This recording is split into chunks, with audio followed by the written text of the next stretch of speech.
Hey friends, if you wish to fix Lightshot not working in Windows 11, then please watch this video. I will guide you through it. See, here's the thing. When you search for Lightshot here, okay, and try to open the app, it is not working. That is what you believe.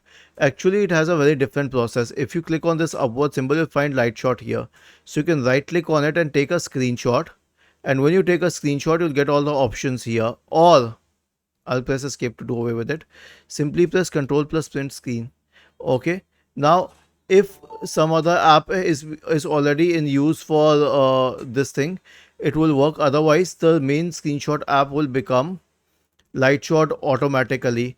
Another thing is that if you have multiple screenshot apps, then they are bound to interfere. For example, if you check the apps that I have both ShareX and GreenShot.